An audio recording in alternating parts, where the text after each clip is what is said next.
lisez. Vous n'imaginez pas le plaisir que ça va vous procurer. Je le dis avec beaucoup de conviction parce que j'ai moi-même des enfants, j'en ai un qui est lycéen, et c'est devenu un combat la lecture. Et je veux juste dire à tous ceux qui nous écoutent que ce combat, nous le menons avec Marc Lefebvre-Lacharrière, avec Luce Perrault, avec Éric Reynard qui est présent, avec tous les journalistes qui sont présents ici et qui écrivent. Ce n'est pas pour vous ennuyer, ce n'est pas pour faire des leçons de morale, ce n'est pas pour vous obliger à faire des activités qui seraient pénibles, c'est parce que, je le redis, la lecture est un immense plaisir, qu'elle va développer votre imagination, qu'elle va vous permettre de vous ouvrir à des mondes radicalement nouveaux dans lesquels vous ne seriez pas entré sans les mots, qu'elle va vous permettre de mieux comprendre qui vous êtes, de mettre des mots sur des choses que vous ressentez et que vous ne savez même pas de vous-même, et qu'une personne totalement inconnue, que vous n'avez jamais rencontrée, que vous n'avez jamais vue, que probablement vous ne verrez jamais et que vous ne rencontrerez jamais, vous soufflera à l'oreille, par les mots, dans le silence de la lecture, des choses que vous n'auriez jamais comprises sur vous si vous ne les aviez pas lues. On apprend plus sur son désir d'aventure en lisant Robinson Crusoe qu'en partant en voyage.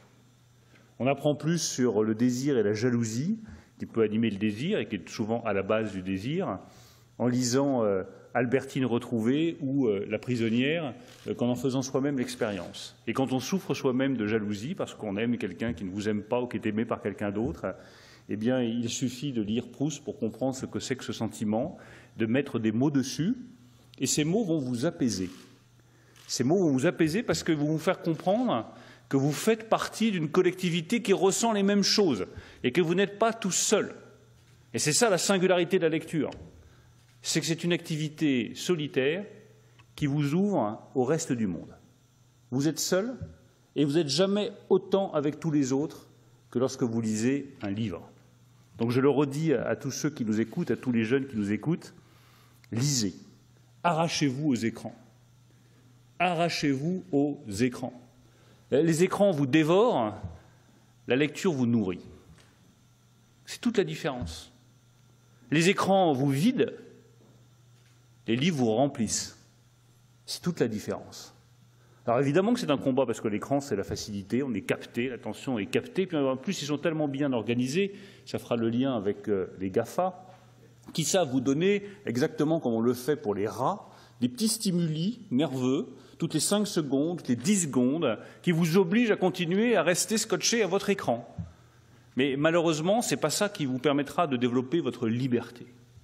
Et je termine par là, parce que c'est aussi une conviction très forte chez moi. La littérature est une arme de liberté. Et les écrans, trop souvent, peuvent devenir, pas toujours, je ne parle pas des écrans de cinéma, je parle des écrans des géants du digital, peuvent devenir des instruments d'asservissement.